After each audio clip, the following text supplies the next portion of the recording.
سیرت کے پچھلے پارٹ میں ہم نے ذکر کیا کہ فتح مکہ مکمل کرنے کے بعد رسول اللہ صلی اللہ علیہ وآلہ وسلم نے حرم میں قریش کے سامنے خطبہ دیا اور انہیں اسلام قبول کرنے کی دعوت دی اور بلال کو کعبہ کی چھت پر چڑھ کر اذان دینے کا حکم دیا۔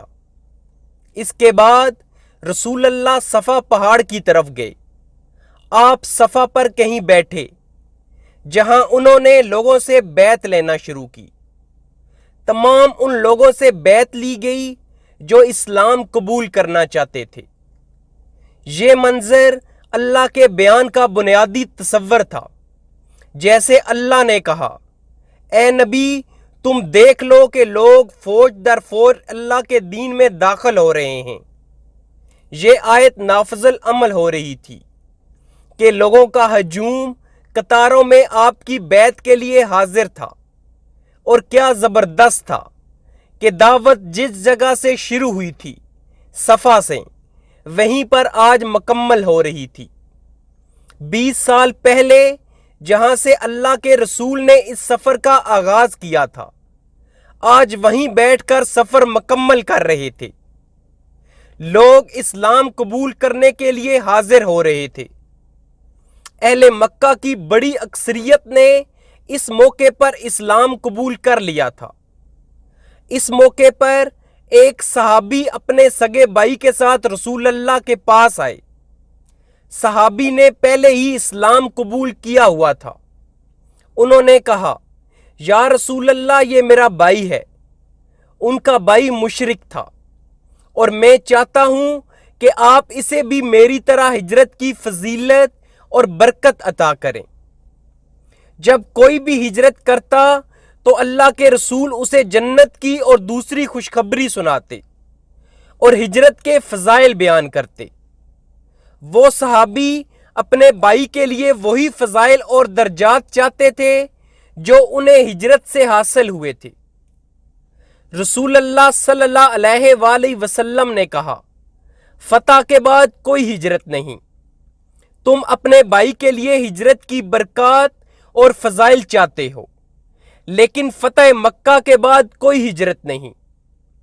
ہجرت کے تمام فضائل ان کے لیے تھے جنہوں نے ہجرت کر لی۔ اب فتح مکہ کے بعد کوئی ہجرت نہیں۔ تمہارا بھائی ان میں سے نہ تھا، اس لیے اب وہ ان فضائل کا اہل نہیں۔ یہ حدیث فتح مکہ کے فقہی فوائد میں سے ایک ہے کہ اس وقت کے دوران 7 سے 8 سال ہجرت کرنا ہر مسلمان پر فرض عین تھا۔ ہر مسلمان کو ہجرت کرنا تھی، نہیں تو اس کا اسلام مکمل نہ تھا۔ ہر مسلمان کو مدینہ ہجرت کرنا تھی۔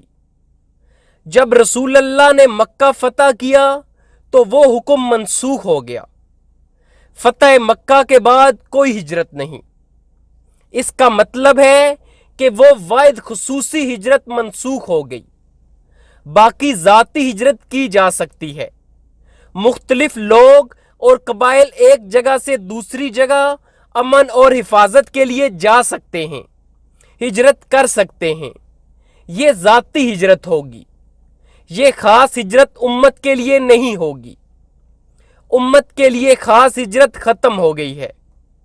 فتح مکہ کے بعد ہر مسلمان پر مدینہ ہجرت کرنے کا حکم منسوخ ہو گیا۔ پھر رسول اللہ نے کہا، واحد چیز جو باقی ہے وہ جہاد اور اچھی نیت ہے۔ مطلب جو بھی تمہارے اچھے اعمال ہیں، اور اگر تمہارا بھائی ہجرت چاہتا تھا اور اس کی نیت تھی تو اللہ اسے عطا کرے گا۔ اگر وہ اس کو پانا چاہتا ہے جو اس کے ہاتھ سے نکل گیا تھا تو اب بہت سے مواقع آئیں گے، مطلب جہاد کے مواقع۔ رومیوں اور فارس کے خلاف جہاد اب فتح مکہ کے بعد شروع ہوگا۔ اصل فتح یہ اب صرف جزیرہ نما عرب ہے۔ رسول اللہ پیشن گوئی کر رہے ہیں کہ تمہارا بھائی اس درجے تک پہنچنا چاہتا ہے تو 2 چیزیں وہ کر سکتا ہے۔ وہ اصل جہاد میں حصہ لے سکتا ہے جو روم اور فارس کے خلاف ہوگا، اور نیت جس کا مطلب ہے کوئی بھی نیک کام جس میں ہجرت کی نیت ہو، کوئی بھی عبادت شامل ہو، اور اگر تمہیں کوئی جائز خلیفہ جہاد کے لیے بلائے تو اس کی تابعداری کرو۔ اگر تمہیں امت کی طرف سے لڑنے کا موقع ملے تو جاؤ اور اس پر لبیک کہو۔ تو یہ ایک خوبصورت حدیث تھی۔ تو رسول اللہ صلی اللہ علیہ وآلہ وسلم نے ان تمام مردوں سے بیعت لی۔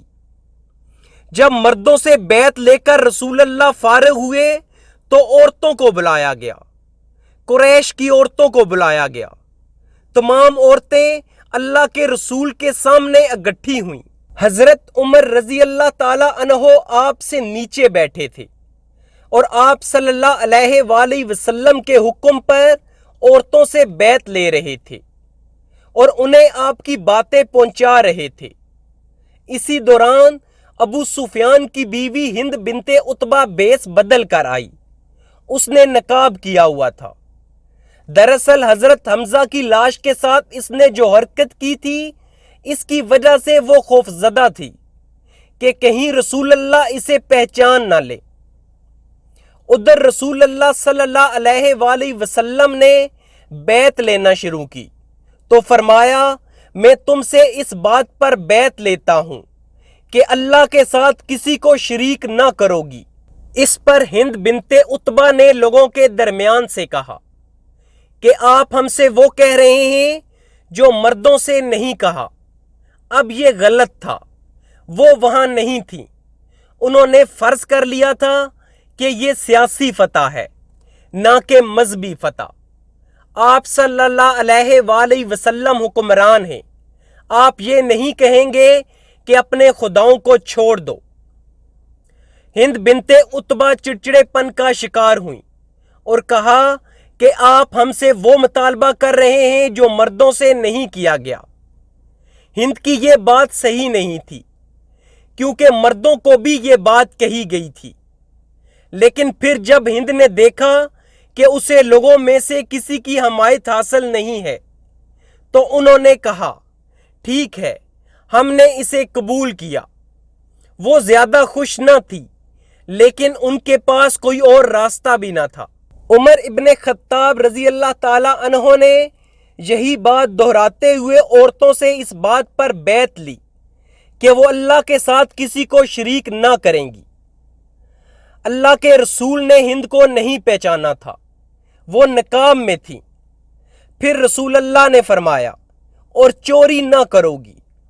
اس پر ہند بول اٹھی، ابو سفیان بخیل آدمی ہے، اگر میں اس کے مال سے کچھ لے لوں تو؟ ابو سفیان جو وہیں موجود تھے، انہوں نے کہا، تم جو کچھ لے لو وہ تمہارے لیے حلال ہے۔ رسول اللہ صلی اللہ علیہ وآلہ وسلم مسکرانے لگے۔ آپ نے ہند کو پہچان لیا، فرمایا، اچھا تو تم ہند ہو؟ وہ بولی، ہاں ہے اللہ کے نبی، جو کچھ گزر چکا ہے اسے معاف فرما دیجئے، اللہ آپ کو معاف فرمائے۔ رسول اللہ نے اس کو جواب نہیں دیا اور آگے بڑھے۔ اس کے بعد آپ نے فرمایا، اور زنا نہ کرو گی۔ اس پر ہند نے کہا، بھلا کہیں حرہ یعنی آزاد عورت بھی زنا کرتی ہے؟ یہ ہند کا جملہ بہت دلچسپ تھا، جو ظاہر کرتا ہے کہ عرب معاشرہ جس میں بہت برائیاں بھی تھیں، لیکن آزاد عورتیں، معزز گھرانوں کی عورتیں کبھی بھی اپنے خاندان کی عزت کو اس جرم سے داغدار نہ کرتی تھیں۔ یہ برے کردار کے لوگ تھے جو یہ جرم کرتے تھے۔ تو جب یہ شرط عائد کی گئی اور ہند چند منٹ پہلے مشرکہ تھیں، انہوں نے ابھی اسلام قبول کیا تھا، اس کے باوجود جب زنا کی بات آئی تو وہ چڑچڑے پن کا شکار ہوئیں اور کہا کہ کیا آپ سمجھتے ہیں کہ ہم میں سے کوئی زنا کرے گی؟ رسول اللہ ہند کو بالکل نظر انداز کر رہے تھے۔ پھر رسول اللہ صلی اللہ علیہ وآلہ وسلم نے فرمایا، اور اپنی اولاد کو قتل نہ کرو گی۔ ہند نے کہا، ہم نے تو بچپن میں انہیں پالا پوسا، لیکن بڑے ہونے پر آپ لوگوں نے انہیں قتل کر دیا، اس لیے آپ اور وہ ہی بہتر جانیں۔ یاد رہے کہ ہند کا بیٹا حنظلہ ابن ابی سفیان بدر کے دن قتل کیا گیا تھا۔ یہ سن کر عمر ابن خطاب ہنستے ہنستے چت لیٹ گئے اور رسول اللہ نے بھی تبسم فرمایا کہ ہند نے اس جملے کو بالکل غلط سمجھا تھا۔ اس کے بعد رسول اللہ نے فرمایا اور کوئی بہتان نہ گڑو گی۔ ہند نے کہا واللہ بہتان بری بری بات ہے اور آپ ہمیں واقعی راشد اور مکارم اخلاق کا حکم دیتے ہیں۔ پھر آپ نے فرمایا اور کسی معروف بات پر رسول کی نافرمانی نہ کرو گی۔ ہند نے کہا خدا کی قسم ہم اپنی اس مجلس میں اپنے دلوں کے اندر یہ بات لے کر نہیں بیٹھی ہیں کہ آپ کی نافرمانی بھی کریں گی۔ رسول اللہ کے حکم سے عمر ابن خطاب نے عورتوں سے بیعت لی۔ رسول اللہ نے کبھی بھی کسی عورت کو نہیں چھوا جس کا ان سے تعلق نہ تھا۔ یہ روایات میں متواتر ہے۔ عائشہ رضی اللہ تعالی عنہ نے اور حدیث کی ہر کتاب میں روایت موجود ہے کہ رسول اللہ نے خود عورتوں سے بیعت نہیں لی، بلکہ اگلے سال جب ایک عورت نے اسلام قبول کیا تو اس نے اپنا ہاتھ باہر کیا تو رسول اللہ نے کہا میں اپنے ہاتھ پر تم سے بیعت نہیں لوں گا، میری تم سے بیعت تم سب کے لیے بیعت ہے، یعنی تم سے بات کرنا بیعت کے لیے کافی ہے۔ عائشہ رضی اللہ تعالی عنہا سے روایت ہے کہ واللہ رسول اللہ کے ہاتھ نے کسی عورت کو نہیں چھوا بجائے کہ وہ آپ کی محرم ہو۔ تو رسول اللہ نے قریش کے مردوں اور عورتوں سے بیعت لی۔ اس دوران انصار میں یہ بات ہونے لگی، وہ خود کو نظر انداز محسوس کر رہے تھے۔ اب اللہ کے رسول واپس گھر آ گئے ہیں۔ وہ رسول اللہ کے تمام رشتہ دار دیکھ رہے تھے جو اسلام قبول کر رہے تھے۔ ان کے قبیلے قریش سے لوگ اسلام میں داخل ہو رہے تھے۔ تو انصار یہ سب دیکھ کر باتیں کرنے لگے۔ ان میں سے ایک نے کہا اب جب کہ آپ صلی اللہ علیہ وآلہ وسلم یہاں واپس آ گئے ہیں تو اپنے لوگوں کے لیے نرمی ان کے دل پر غالب آ گئی ہے، مطلب وہ ہمیں بھول گئے ہیں۔ سبحان اللہ۔ ان کے خدشات کی بنیاد اللہ کے رسول کے لیے محبت تھی۔ وہ جیلس ہو رہے تھے کہ اب رسول اللہ ہمیں بھول جائیں گے۔ تو ان میں سے ایک نے کہا کہ ان کے رشتہ داروں کی محبت نے ان کے دل میں نرمی پیدا کر دی ہے، اور دوسرے بھی اس خیال سے اتفاق کرنے لگے۔ جبرائیل علیہ السلام آئے اور رسول اللہ کو سب بتایا کہ انصار یہ کہہ رہے ہیں۔ تو جب اللہ کے رسول تمام بیعت سے فارغ ہوئے تو آپ نے انصار کو بلایا اور آپ نے کہا اے انصار، کیا تم نے کہا ہے کہ میرے رشتہ داروں کی محبت مجھ پر غالب آ گئی ہے؟ میں نرم ہو گیا ہوں۔ آپ صلی اللہ علیہ وآلہ وسلم نے بالکل وہی جملہ کہا جو انہوں نے کہا تھا۔ انصار نے تسلیم کیا اور کہا یہ کہا گیا تھا، اللہ کے رسول ہم نے ایسا کہا تھا۔ یہ حیران کن تھا کہ اللہ نے جبرائیل کے ذریعے آپ کو اس کی خبر دی۔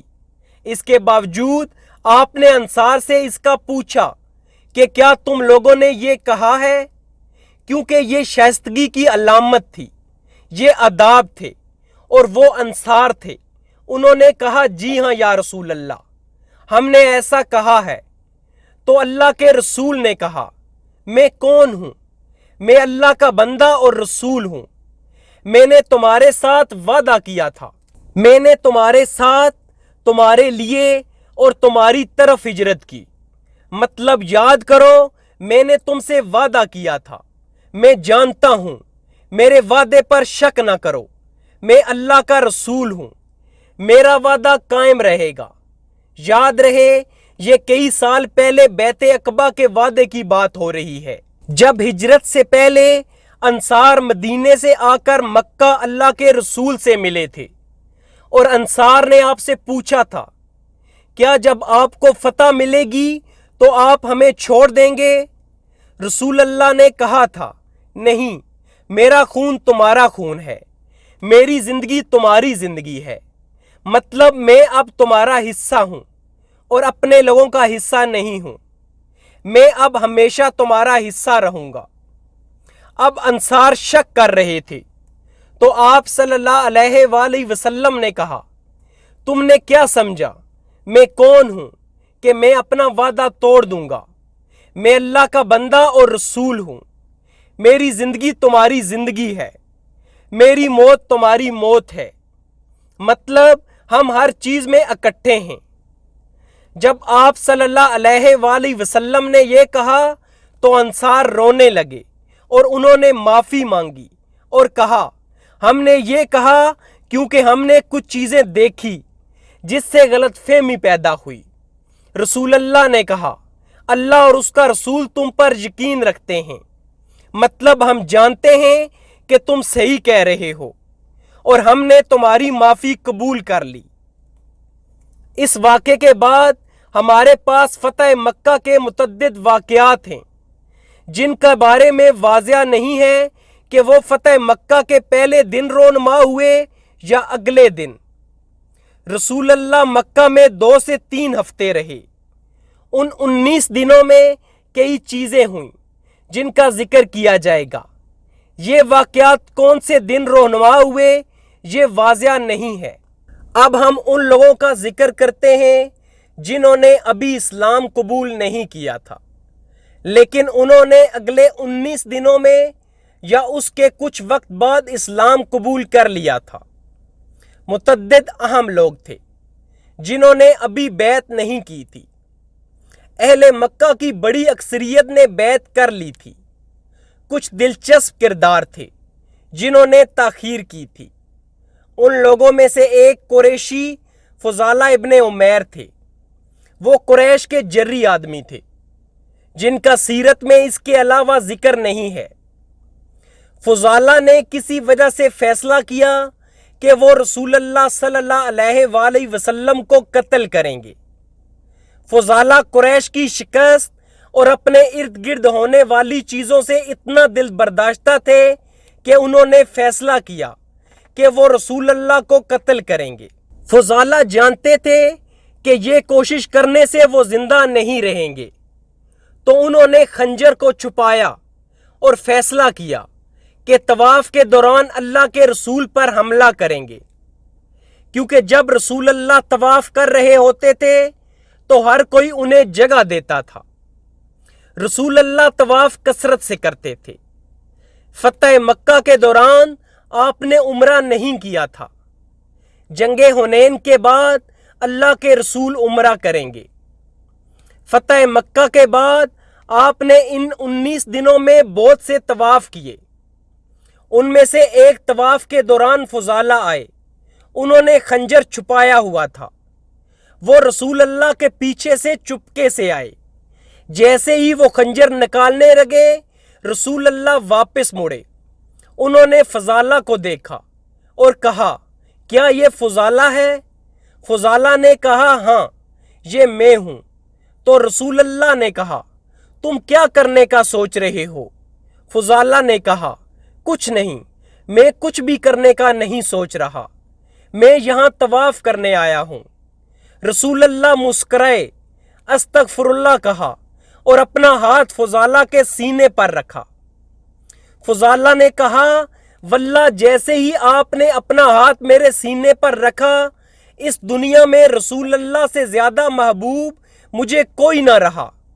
اس وقت فضالہ نے اسلام قبول کر لیا اور تمام منصوبہ فضالہ کے اسلام قبول کرنے پر اختتام پذیر ہوا۔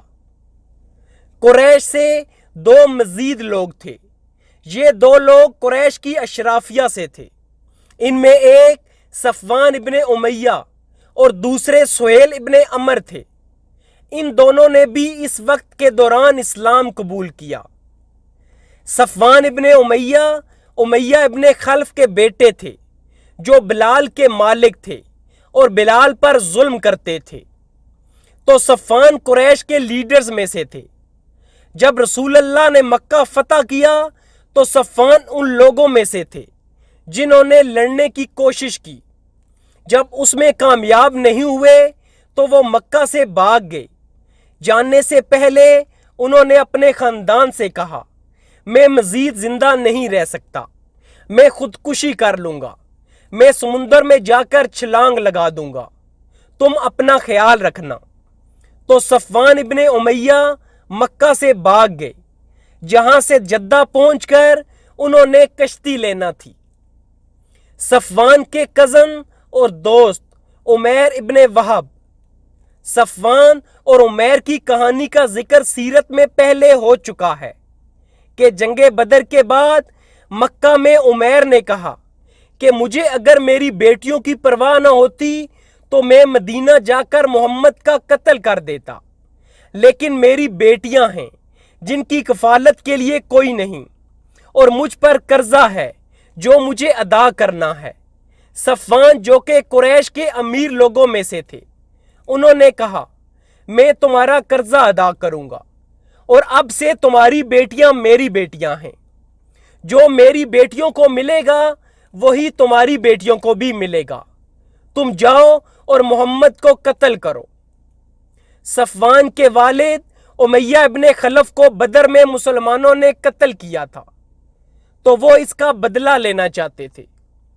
تو صفوان نے عمیر کو کہا کہ تم مدینہ جاؤ اور محمد کو قتل کرو، جس کے بدلے میں تمہارا قرضہ ادا کروں گا اور تمہاری بیٹیوں کی کفالت کروں گا۔ تو عمیر نے خنجر کو زہر آلود کیا اور چھپا لیا۔ عمیر کا بیٹا بدر کے جنگی قیدیوں میں سے تھا، اور وہ اس وقت مدینے میں مسلمانوں کے پاس تھا۔ تو عمیر کے پاس مدینہ جانے کی وجہ تھی کہ وہ اپنے بیٹے کے تاوان کی بات چیت کے لیے مدینہ آ رہا ہے، اس لیے وہ رسول اللہ کے سامنے پہنچنے میں کامیاب ہو گیا۔ رسول اللہ نے عمیر سے کہا کہ تمہارے گلے میں لٹکی یہ تلوار کس لیے ہے؟ عمیر نے کہا، ان تلواروں کا بدر میں ہمیں کیا فائدہ ہوا، یہ صرف ایسے ہی تلوار لٹکی ہوئی ہے۔ پھر رسول اللہ نے کہا، تم جھوٹ بول رہے ہو، تم اور صفوان نے کعبہ کے سائے میں بیٹھ کر یہ باتیں کی۔ رسول اللہ نے ان کا تمام منصوبہ عمیر کو بتا دیا۔ عمیر نے کہا، آپ کو یہ کس نے بتایا؟ رسول اللہ نے کہا، اللہ نے۔ تو عمیر نے فوراً اسلام قبول کر لیا۔ اس دوران صفوان مکہ میں شیخیاں مار رہے تھے کہ انتظار کرو، جلد تمہیں اچھی خبر ملے گی۔ عمیر واپس آئے اور صفوان کو پتہ چلا کہ انہوں نے اسلام قبول کر لیا ہے۔ یہ عمیر کی کہانی تھی۔ وہ مدینہ ہجرت کر گئے تھے۔ اب وہ مکہ فتح کے لیے آنے والی مسلمان آرمی کا حصہ تھے۔ عمیر فتح کے بعد ڈھونڈ رہے تھے کہ میرا کزن اور دوست صفوان کہاں ہے۔ انہیں پتہ چلا کہ صفوان بھاگ گئے ہیں اور انہوں نے خودکشی کرنے کا کہا تھا۔ تو عمیر اللہ کے رسول کے پاس آئے اور ان کی منت کی کہ ہے اللہ کے رسول، مہربانی فرما کر صفوان کو امان دیں، بتائیے کہ میں جا کر اسے بتاؤں کہ اسے امان حاصل ہے۔ رسول اللہ نے کہا، میں نے اسے امان دی۔ عمیر نے کہا، مجھے کچھ دیجئے جو میں اسے دکھا سکوں تاکہ وہ مجھ پر یقین کر لے۔ تو رسول اللہ نے عمیر کو وہ پگڑی دی جو مکہ میں داخل ہوتے وقت آپ نے پہنی ہوئی تھی۔ کہا کہ جاؤ اور صفوان کو بتاؤ کہ اسے امان حاصل ہے۔ عمیر جلدی سے گئے۔ عمیر صفوان کے پاس پہنچے تو وہ جدہ سے یمن جانے کے لیے سمندر پر سوار ہونے کی تیاری کر رہے تھے۔ جب صفوان نے عمیر کو دیکھا تو وہ ان پر غصہ ہوئے۔ صفوان نے کہا، تو تم غدار جھوٹے اب مجھے قتل کرنے کے لیے آئے ہو، تم مجھے یہاں سے جانے بھی نہیں دے رہے۔ عمیر نے کہا، میں تمہیں قتل کرنے کے لیے نہیں آیا ہوں، میں سب سے بہترین انسان کے پاس سے آیا ہوں، میں تمہارے لیے امان لایا ہوں۔ ابتدا میں صفوان نے عمیر کا یقین نہیں کیا۔ عمیر نے زور دیا اور کہا، یا صفوان، میں تمہارے پاس سب سے بہترین انسان سے ہو کر آیا ہوں، وہ آپ کے کزن ہیں، وہ رحم کرنے والے اور سب سے رحم دل ہیں۔ ان کی عزت تمہاری عزت ہے اور ان کا شرف تمہارا شرف ہے اور اس کی بادشاہت تمہاری بادشاہت ہے۔ یہ ان کی پگڑی ہے جو انہوں نے تمہارے لیے بھیجی ہے کہ تم واپس آؤ، تمہیں امان حاصل ہے۔ اس نے صفوان کو ہلا دیا کیونکہ پگڑی عمیر کے پاس موجود تھی اور صفوان نے دیکھا تھا کہ رسول اللہ نے مکہ داخل ہوتے وقت یہی پگڑی پہنی ہوئی تھی۔ اب یہ عمیر کے پاس تھی۔ وہ کہہ رہے تھے کہ رسول اللہ نے تمہیں امان دی ہے۔ صفوان ہچکچا رہے تھے لیکن عمیر نے انہیں راضی کر کے مکہ لے آئے۔ وہ کعبہ میں واپس آئے۔ رسول اللہ عصر کی نماز پڑھ کر اسی وقت فارغ ہوئے تھے۔ صفوان نے عمیر سے کہا، تم دن میں کتنی دفعہ نماز پڑھتے ہو؟ عمیر نے کہا، ہم دن میں 5 مرتبہ نماز پڑھتے ہیں۔ صفوان نے کہا، دن میں 5 مرتبہ؟ عمیر نے کہا، ہاں۔ صفوان نے کہا کہ 5 مرتبہ یہ نماز کی امامت کرتے ہیں؟ عمیر نے کہا، جی ہاں۔ جب رسول اللہ نے عصر کی نماز ختم کی تو صفوان ابھی بھی اپنے گھوڑے پر تھے۔ وہ نیچے آنے سے ڈر رہے تھے کہ اگر ضرورت پڑی تو میں بھاگ جاؤں گا۔ صفوان نے حرم میں سب کے سامنے پکار لگائی اور کہا، یا محمد، عمیر میرے پاس آئے ہیں اور انہوں نے کہا کہ آپ نے میرے لیے امان کا وعدہ کیا ہے، کیا یہ درست ہے؟ رسول اللہ نے کہا، اپنے گھوڑے سے نیچے آؤ۔ صفوان نے کہا، نہیں، جب تک آپ مجھ سے وعدہ نہیں کرتے۔ مطلب وہ بہت ڈرے ہوئے تھے۔ میں اس وقت تک گھوڑے سے نیچے نہیں آؤں گا جب تک آپ مجھ سے وعدہ نہیں کرتے اور مجھے 2 مہینے کی امان نہیں دیتے کہ 2 مہینے تک مجھے کوئی نقصان نہیں پہنچائے گا۔ تو رسول اللہ نے کہا، ہم تمہیں 4 مہینے دیتے ہیں۔ تو جب یہ امان دے دی گئی تو صفوان اپنے گھوڑے سے نیچے آئے اور رسول اللہ سے بات چیت کی، لیکن انہوں نے ابھی اسلام قبول نہیں کیا۔ تو صفوان ابن امیہ کو 4 مہینے دیے گئے۔ بالآخر جب رسول اللہ حنین اور طائف میں لڑنے کے لیے گئے تو آپ نے صفوان کو کہا کہ انہیں 100 زرہ ادار کے طور پر دیں۔ صفوان مکہ کے امیر لوگوں میں سے تھے۔ ان کے والد امیہ ابن خلف کی تمام جائیداد ان کے پاس وراثت میں آئی تھی۔ تو رسول اللہ نے کہا، اپنے ہتھیاروں میں سے کچھ ہمیں دو۔ صفوان نے کہا، کیا آپ مجھے مجبور کر رہے ہیں یا مجھ سے پوچھ رہے ہیں؟ رسول اللہ نے کہا، بلکہ یہ ضمانت شدہ قرض ہوگا، مطلب تمہارے ہتھیار تمہیں پورے واپس ملیں گے۔ تو صفوان نے 100 زرہ مسلمانوں کو دیں۔ صفوان نے حنین میں غیر مسلم کے طور پر شرکت کی۔ وہ مسلمانوں کے لشکر کے ساتھ گئے۔ مکہ سے غیر مسلم گروپ حنین میں شرکت کرے گا جنہوں نے محدود کردار ادا کیا۔ صفوان ان میں سے تھے جس کا ذکر سیرت میں آگے کیا جائے گا۔ جنگ حنین کے بعد جب رسول اللہ اور مسلمانوں کو اسلام کی تاریخ میں سب سے زیادہ مال غنیمت ملا، حتیٰ کہ خیبر کو بھی مال غنیمت کے لحاظ سے جنگ حنین نے پیچھے چھوڑ دیا، تو جب حنین میں مسلمانوں کو مال غنیمت ملا، صفوان اتنی دولت دیکھ کر حیران تھے۔ انہوں نے اونٹوں اور بھیڑوں سے بھری وادی دیکھی۔ وہ اس دولت کی طرف دیکھ کر حیران ہو رہے تھے۔ تو رسول اللہ نے کہا، تم اس پر حیران ہو؟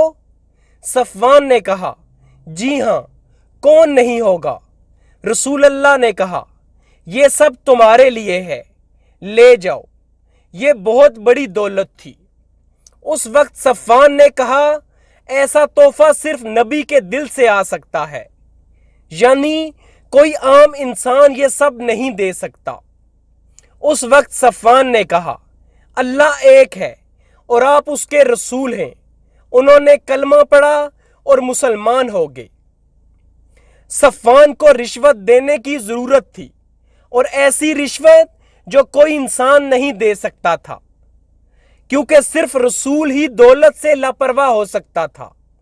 صفوان اتنا حیران تھے۔ بعد میں ان سے حدیث روایت ہے کہ وہ دولت دینے سے پہلے رسول اللہ میری نظر میں سب سے زیادہ حقیر شخص تھے، لیکن انہوں نے دیا اور دیتے گئے حتیٰ کہ مجھے ان سے زیادہ کوئی اور محبوب نہ تھا۔ صفوان ابن امیہ جیسے لوگ جو امیر تھے اور جو اس دنیا کی محبت کے عادی تھے، جب انہیں دکھایا جاتا ہے کہ اس دنیا کی محبت سے زیادہ کیا چیز مضبوط ہے اور وہ آخرت کی محبت ہے، تو انہیں خلوص نظر آتا ہے، اور صفوان کو سمجھ لگ گئی کہ یہ مخلص آدمی ہیں۔ یہ دیکھ کر انہوں نے اسلام قبول کر لیا۔ بالآخر اسلام ان کے دل میں اتر گیا۔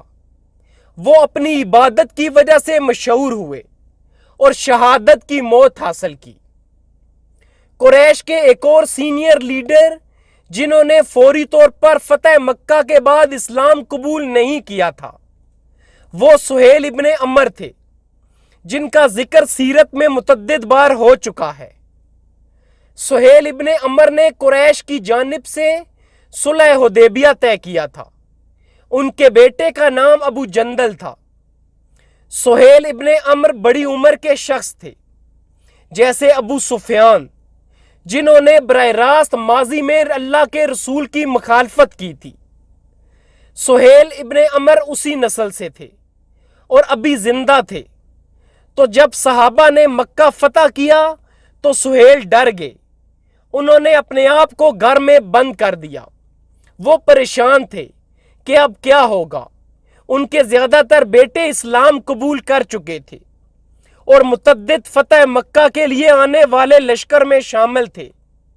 سہیل نے اپنے بڑے بیٹے عبداللہ سے کہا کہ جاؤ اور رسول اللہ سے معافی کے لیے منت کرو۔ حالانکہ سہیل کا نام اس لسٹ میں نہیں تھا جن کو قتل کرنے کا حکم تھا، تو تکنیکی طور پر وہ عام معافی کے اہل تھے جس کا اعلان کیا جا چکا تھا، لیکن سہیل ڈرے ہوئے تھے۔ سہیل نے اپنے بڑے بیٹے عبداللہ سے کہا، میں نہیں جانتا کہ ان لوگوں میں سے کوئی زندہ ہے جس نے اس شخص کے ساتھ مجھ سے زیادہ برا کیا ہو۔ سہیل ان چند سینئر لیڈرز میں سے تھے جو ابھی زندہ تھے۔ پھر سہیل نے اپنے بیٹے کو تفصیل بتائی کہ میں بدر میں شریک رہا، میں احد میں تھا، میں خندق میں تھا، اور میں نے حدیبیہ میں انہیں سختی دکھائی تھی، اور اب میں نہیں جانتا کہ وہ میرے ساتھ کیا کریں گے۔ تو جاؤ اور میرے لیے معافی کی درخواست کرو۔ باتوں سے پتہ لگتا ہے کہ سہیل کو اپنے کیے پر شرمندگی تھی اور ایمان ان کے دل میں آ رہا تھا۔ تو عبداللہ رسول اللہ کے پاس گئے اور کہا، یا رسول اللہ، میرے والد امان کا کہہ رہے ہیں۔ رسول اللہ نے کہا، ہاں انہیں اللہ کی امان حاصل ہے۔ عبداللہ خوش ہوئے اور جلدی سے واپس اپنے والد کو لینے گئے۔ انہوں نے اپنے والد سہیل کو بتایا کہ رسول اللہ نے آپ کو امان دی ہے، جس پر سہیل نے کہا، واقعی یہ شخص نوجوانی میں بھی نیک تھا اور بڑا ہونے کے بعد بھی نیک ہے۔ سہیل بڑی عمر کے شخص تھے جو رسول اللہ کو ابتدا سے جانتے تھے۔ رسول اللہ نے صحابہ کو بتایا کہ جب سہیل آئیں تو انہیں عزت دیں اور ان کی طرف نہ گوریں، مطلب حقارت سے، کیونکہ سب سہیل پر غصہ تھے، تو ان کو نہ گورنا کہ وہ عزت دار اور ذہین شخص ہیں۔ وہ بہت ذہین ہیں کہ اسلام سے وہ ناواقف نہیں رہ سکتے۔ اگر انہوں نے اس میں افادیت دیکھی تو وہ اسلام قبول کر لیں گے۔ سبحان اللہ۔ رسول اللہ صحابہ کو بتا رہے ہیں کہ اپنے چہرے پر غصے کے آثار بھی نہ لانا۔ آپ ایک عزت دار شخص کے لیے ماحول بنا رہے تھے کہ وہ آئے اور اس کا استقبال کیا جائے۔ فتح مکہ کے موقع پر کوئی ایسا شخص نہ تھا جس نے معافی مانگی ہو اور اسے نہ ملی ہو۔ تو سہیل رسول اللہ کے پاس آئے اور بات چیت کی۔ انہوں نے فوری طور پر اسلام قبول نہ کیا، لیکن ایک دفعہ پھر انہیں کچھ وقت دیا گیا۔ بالآخر جنگ حنین اور طائف کے بعد سہیل ابن عمر نے اسلام قبول کر لیا۔ انہوں نے پرہیزگاری کی زندگی گزاری اور کثرت عبادت کی وجہ سے مشہور ہوئے۔ ایک اور شخص جو شاید مکہ میں سب سے بڑی عمر کے شخص تھے جو زندہ تھے، وہ ابو قحافہ تھے جو ابو بکر کے والد تھے۔ اس وقت ابو قحافہ مکمل طور پر نابینا تھے۔ وہ مشکل سے چل پاتے تھے، انہیں سہارے کی ضرورت ہوتی تھی۔ رسول اللہ کی پوری دعوت کے دوران ابو قحافہ نے اسلام قبول نہیں کیا۔ ہم سیرت میں ان کا ذکر کر چکے ہیں۔ جب ہجرت کے موقع پر انہوں نے ابو بکر کے لیے غصے کا اظہار کیا تھا کہ انہوں نے پیچھے اپنے بچوں کے لیے کچھ نہ چھوڑا۔ انہوں نے ہمیشہ اسلام کی تعلیمات کی مخالفت کی تھی۔ ابو قحافہ حرم میں رسول اللہ کے خطبے کے دوران نہیں آ سکتے تھے کیونکہ وہ بہت بوڑھے تھے، لیکن جب رسول اللہ بیٹھ کر لوگوں سے بیعت لے رہے تھے تو ابو قحافہ کی پوتی اسماء بنت ابی بکر انہیں ہاتھ سے پکڑ کر لے آئی اور رسول اللہ کے پاس لے گئی تاکہ ابو قحافہ بیعت کر سکیں۔ ابو بکر رسول اللہ کے ساتھ بیٹھے تھے۔ جب ابو قحافہ آئے، رسول اللہ نے ابو بکر سے کہا، کیوں نہ شیخ کو آپ نے گھر چھوڑا، ہم ان کے گھر چلے جاتے۔ ابو بکر نے کہا، نہیں یا رسول اللہ، یہ زیادہ مناسب ہے کہ وہ آپ کی طرف آئیں، کیا عاجزی ہے؟ رسول اللہ نے کہا، وہ ہم میں سے نہیں جو بڑوں کا احترام نہ کرے اور چھوٹوں پر شفقت نہ کرے۔ تو رسول اللہ مکہ کے معمر ترین شخص سے احترام سے پیش آ رہے تھے۔ یقینی طور پر ابو قحافہ کو ایسی عزت اور احترام ابو بکر کی وجہ سے مل رہا تھا۔ رسول اللہ ابو بکر کو ان کا درجہ بتا رہے تھے، نہ کہ ابو قحافہ کا۔ ابو قحافہ نے رسول اللہ سے کچھ دیر بات کی اور بالآخر انہوں نے اسلام قبول کر لیا۔ ابو قحافہ کی داڑھی اور بال مکمل طور پر سفید تھے۔ رسول اللہ نے ابو قحافہ کے گرد عورتوں اور ان کے خاندان سے کہا کہ جب تم گھر جاؤ تو اس سفیدی کو تبدیل کر دو، لیکن کالے رنگ سے پرہیز کرنا۔ ابو اسحاق الحوانی ایک روایت کا ذکر کرتے ہیں کہ جب ابو قحافہ نے اپنا ہاتھ رسول اللہ کے ہاتھ میں رکھا تاکہ بیعت کی جا سکے تو ابو بکر رونے لگے۔ رسول اللہ نے کہا، یا ابا بکر، آپ کیوں رو رہے ہیں؟ یہ بہت خوشی کا دن ہے کہ آپ کے والد نے اسلام قبول کر لیا۔ ابو بکر نے کہا، یا رسول اللہ، کاش وہ ہاتھ جو میں اب آپ کے ہاتھ میں دیکھ رہا ہوں وہ آپ کے چچا ابو طالب کا ہوتا۔ مطلب اب ہر کوئی اسلام قبول کر رہا ہے، حتیٰ کہ میرے والد بھی، جن کے بارے میں ہم نے تصور بھی نہ کیا تھا کہ وہ اسلام قبول کریں گے۔ ابو بکر کے والد ابو طالب کی عمر کے برابر تھے۔ اس نسل کا مکہ میں واحد شخص زندہ تھا جو ابو قحافہ تھے۔ تو یادیں واپس آ رہی تھیں جو اس نسل کے ساتھ منسلک تھیں۔ جب ابو قحافہ اسلام قبول کر رہے تھے تو ابو بکر یہی سوچ رہے تھے، یا رسول اللہ، میں آپ کے چچا ابو طالب کے اسلام کے لیے اپنے والد کا اسلام قربان کر دوں کیونکہ اس سے آپ زیادہ خوش ہوتے۔ سبحان اللہ، رسول اللہ سے ایسا پیار الفاظ میں بیان نہیں کیا جا سکتا۔ ایک خاتون جو ابو طالب کی بیٹی تھی اور علی ابن ابی طالب کی سگی بہن تھی، ان کا نام ام ہانی تھا۔ انہوں نے فتح مکہ کے موقع پر اسلام قبول کر لیا تھا۔ وہ رسول اللہ کو ان کے بچپن سے جانتی تھیں، لیکن فتح مکہ تک وہ اپنے دین پر قائم رہیں۔ ام ہانی کے شوہر کے رشتہ داروں کا علی ابن ابی طالب کے ساتھ کوئی ذاتی مسئلہ تھا۔ فتح مکہ کے موقع پر وہ بھاگ گئے کیونکہ وہ پریشان تھے کہ علی ان سے بدلہ لیں گے۔ یہ اختلافات اسلام سے متعلق نہ تھے۔ تو فتح مکہ کے موقع پر وہ بھاگ گئے۔ بھاگنے کے لیے جگہ نہ پانے پر انہوں نے ام ہانی کو پیغام بھیجا کہ آپ ہمیں علی سے بچا سکتی ہیں، تو وہ ام ہانی کے گھر آئے تو ام ہانی نے ان لوگوں کو اپنے گھر پر رکھا۔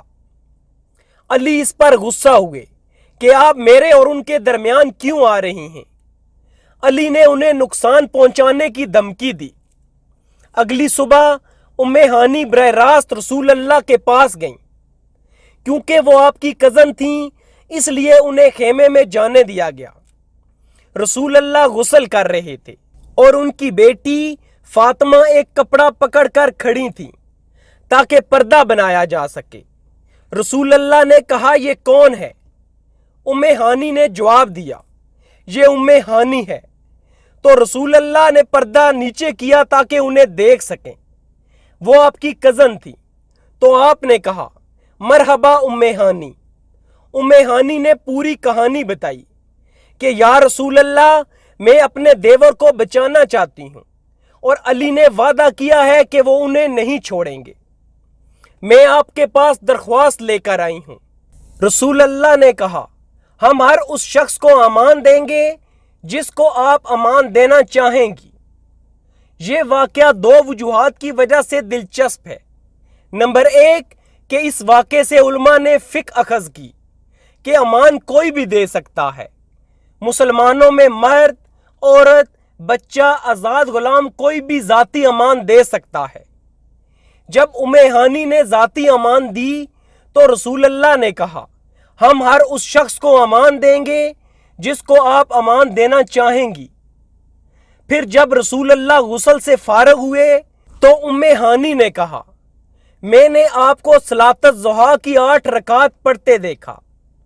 یہ واحد حدیث ہے جو ذکر کرتی ہے کہ رسول اللہ صلاۃ الضحیٰ پڑھ رہے تھے، حتیٰ کہ یہ رسول اللہ کی باقاعدہ عبادت تھی، لیکن آپ اپنے گھر کی 4 دیواری میں پڑھتے تھے اور آپ کی بیویوں نے کسی وجہ سے تفصیلات روایت نہیں کی تھیں۔ واحد روایت جو رسول اللہ کی یہ نماز پڑھنے کے بارے میں ہے اور رکعات کی تعداد کا بھی ذکر ہے وہ یہی روایت ہے جو ام ہانی نے بیان کی ہے۔ صلاۃ الضحیٰ شروع کے بعد سے لے کر ظہر سے پہلے تک پڑھی جا سکتی ہے۔ فتح مکہ کی ایک اور اسلام قبول کرنے کی کہانی قریش کے شاعر عبداللہ الزہبری کی تھی جو بنو سہم قبیلے سے تعلق رکھتے تھے۔ بنو سہم قریش کے بہت سے قبائل میں سے ایک تھا۔ عبداللہ الزہبری قریش کے باقاعدہ شاعر تھے جو مکہ سے باہر بھی ان کی نمائندگی کرتے تھے۔ وہ اسلام اور مسلمانوں کے خلاف شاعری کرتے تھے۔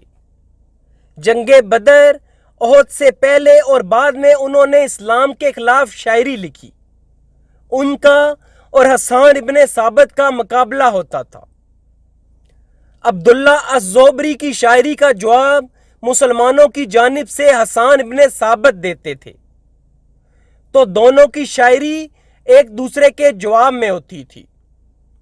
عبداللہ الزہبری کی شاعری کے جواب میں رسول اللہ نے حسان ابن ثابت سے کہا تھا جاؤ اور اس کا جواب دو اور جبرائیل علیہ السلام تمہارے ساتھ ہیں۔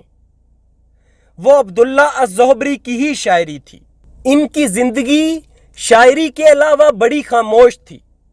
ان کے بارے میں اس کے علاوہ سیرت میں کوئی ذکر نہیں ہے۔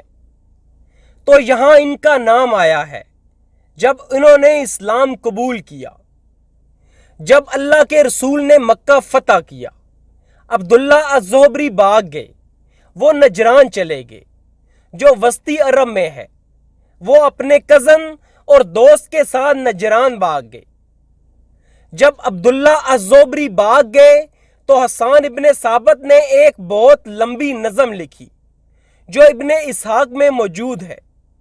اس نظم میں ابن زہبری پر ذاتی حملے کیے گئے کہ وہ بزدل آدمی ہے جو نجران بھاگ گیا۔ تمام دنیا اس پر لعن طعن کر رہی ہے۔ اس پر اور اس کے بچوں پر قیامت کے دن لعنت بھیجی جائے گی۔ یعنی حسان ابن ثابت کی بہت سخت نظم تھی۔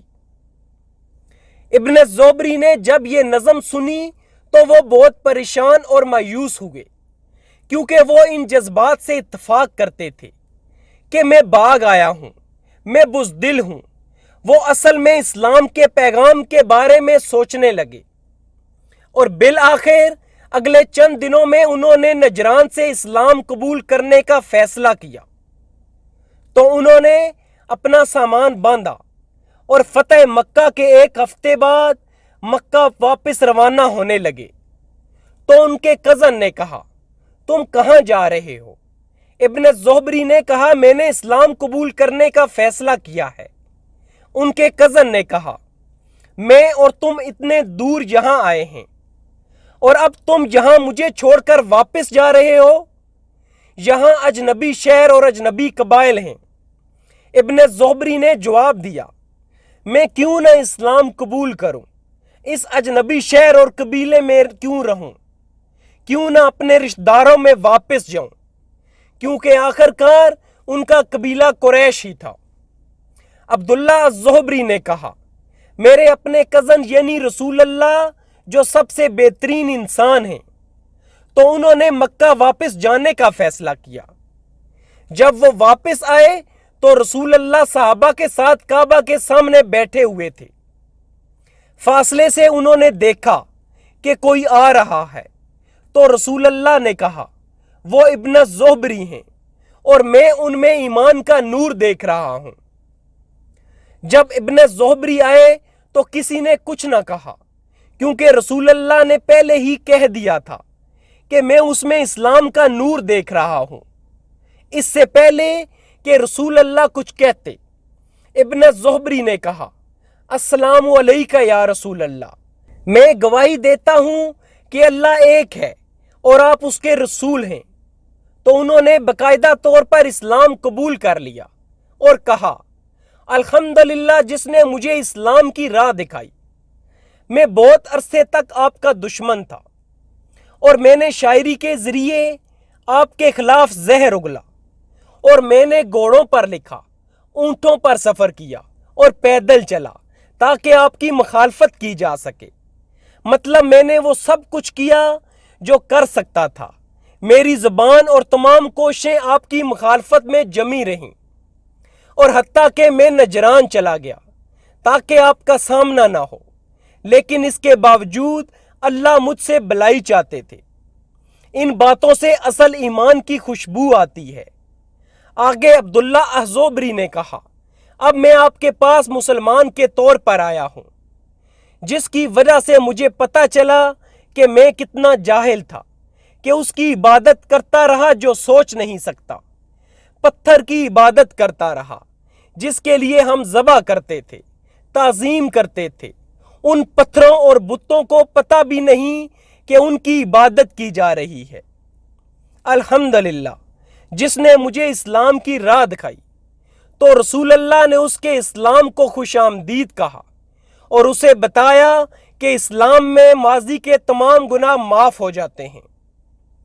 تو عبداللہ الزہبری نے اپنی باقی زندگی میں اسلام اور رسول اللہ کی تعریف میں بہت سی شاعری لکھی تاکہ ان کے کیے کا کفارہ بن سکے۔ ان کی شاعری حسان ابن ثابت کی طرح محفوظ نہیں رہی، ان کی بہت کم شاعری محفوظ ہے۔ القرطبی اور دوسرے علماء نے کہا ہے کہ انہوں نے اسلام قبول کرنے کے بعد رسول اللہ اور اسلام کے لیے بہت سی شاعری لکھی، اور اس کے ذریعے انہوں نے اسلام سے پہلے کیے گئے گناہوں کا کفارہ ادا کیا۔ وہ عظیم شاعر تھے۔ روایات میں ہے کہ ایک نظم جو انہوں نے رسول اللہ کے سامنے پڑھی، آپ نے اپنی چادر اتاری اور عبداللہ الزہبری کو ہدیہ کر دی۔ یہ ابن زہبری کے لیے بہت بڑا اعزاز تھا جو بہت کم لوگوں کو نصیب ہوا۔ اس سے ان کے درجے کا پتہ چلتا ہے۔ کچھ روایات کے مطابق رسول اللہ مکہ میں 15 دن رہے، کچھ کے مطابق 19 اور کچھ کے مطابق 20 دن رہے۔ بخاری کے نزدیک اللہ کے رسول 19 دن مکہ میں رہے۔ ابن ہشام 15 دن کا ذکر کرتے ہیں اور الطبری 20 کا ذکر کرتے ہیں۔ ہم بخاری کی رائے کی پیروی کریں گے جو 19 دن ہے۔ رسول اللہ ان دنوں میں کہاں رہے؟ تو علی وہ گھر دوبارہ حاصل کرنا چاہتے تھے جس میں وہ پلے بڑے تھے، جو ابو طالب کا گھر تھا۔